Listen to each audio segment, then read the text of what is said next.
Hi friend, आपका स्वागत है बोर्ड ऑनलाइन स्कूल में। ठीक ना। तो अगर आपको मेरी चैनल की वीडियो पसंद आए तो लाइक और सब्सक्राइब कर दीजिएगा। तो हम शुरू करने वाले हैं इस बार बोर्ड एग्ज़ाम में आने वाले जो भी इम्पोर्टेंट टॉपिक हैं सबको कवर। तो हम लोग देखिए पढ़ रहे हैं विद्युत धारा का चुंबकीय प्रभाव, ये हमारा चैप्टर है। ठीक ना। जिसमें हम लोग सबसे पहली हेडिंग उठाएंगे चुंबक। ठीक ना। चुंबक होता क्या है उसके बारे में जानते हैं। तो देखिए चुंबक क्या होता है।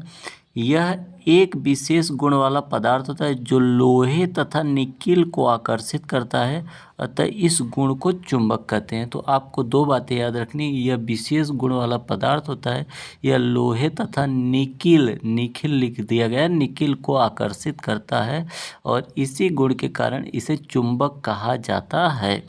तो आपको उम्मीद है कि चुंबक क्लियर हो गया होगा कि ठीक है। फिर हम लोग जानेंगे अब चुंबकत्व के बारे में। तो देखिए आपको फिगर देख के थोड़ा सा दिमाग में आइडिया मिला होगा कि चुंबक कार्य क्या करता है, किसी चीज़ को अपनी तरफ चिपका लेता है। ठीक ना। तो जो आकर्षित करने वाला गुण होता है इसी को कहा जाता है चुंबकत्व। ठीक ना। तो हम चुंबकत्व को अब कैसे लिखेंगे, किसी विशेष द्वारा लोहे के टुकड़े को आकर्षित करने वाले गुण को चुंबकत्व कहते हैं। किसी विशेष द्वारा लोहे के टुकड़े को आकर्षित करने वाले गुण को क्या कहते हैं, चुंबकत्व। जैसा कि आप चित्र में देख चुके होंगे और आपको एकदम स्पष्ट होगा। ठीक ना। तो चुंबकत्व आपको क्लियर हो गया होगा और चुंबक भी। ठीक। और हम अब अपनी अगली टॉपिक लेने वाले हैं जो हमसे पूछता है चुंबक के प्रकार। तो चुंबक देखिए दो प्रकार के होते हैं, एक प्राकृतिक होता है और एक कैसा होता है, कृत्रिम। ठीक ना। मतलब एक बनाया जाता है और एक पहले से रहता है प्रकृति में मौजूद। ठीक ना। तो हम इसमें से जो पढ़ रहे हैं वो है प्राकृतिक चुंबक। तो देखिए प्राकृतिक चुंबक स्वतंत्र रूप से प्रकृति में पाया जाता है। ठीक ना। प्राकृतिक चुंबक जो है स्वतंत्र रूप से इसमें पाया जाता है और इसके उदाहरण में है आयरन ऑक्साइड। ठीक ना। यानी Fe3O4। ठीक ना। आयरन का जितना भी ऑक्साइड है सब किस में पाया जाता है, प्राकृतिक चुंबक के रूप में पाया जाता है। एग्जाम में हमसे पूछ लेता है तो आपको याद रहना चाहिए Fe3O4 यानी आयरन का ऑक्साइड, इसे फेरस ऑक्साइड भी कहते हैं। तो आपको एक क्लियर हो गया होगा। ठीक। प्राकृतिक चुंबक प्रकृति में पाया जाता है। ठीक। प्राकृतिक चुंबक के बाद एक हमारा और चुंबक बचता है जिस चुंबक को हम लोग कहते हैं कृत्रिम चुंबक। तो देखिए कृत्रिम चुंबक क्या होता है। ये चुंबक जो होता है हमारा, ये चुंबक जिन्हें कृत्रिम विधियों द्वारा बनाया जाता है इसे कहते हैं कृत्रिम चुंबक। ठीक।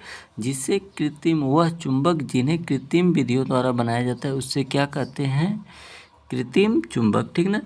तो ये चुंबक जो होते हैं पहले से उपलब्ध नहीं होते, बाद में इन्हें कृत्रिम विधि द्वारा बनाया जाता है। ठीक।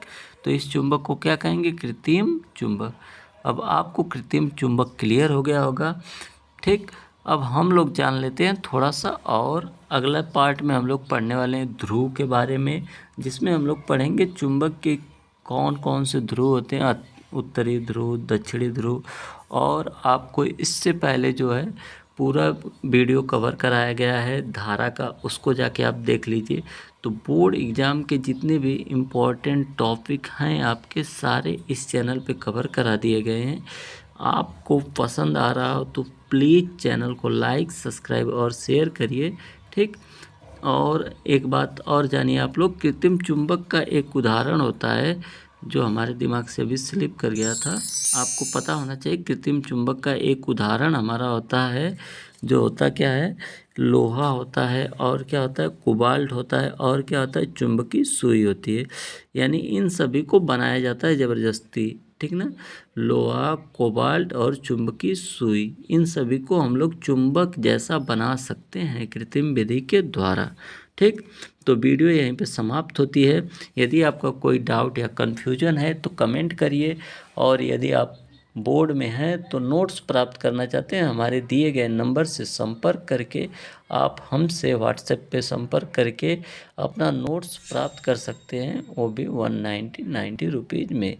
तो उम्मीद है आपको वीडियो पसंद आई होगी। इसी के साथ वीडियो को समाप्त करते हैं दोस्तों। जय हिंद, जय भारत।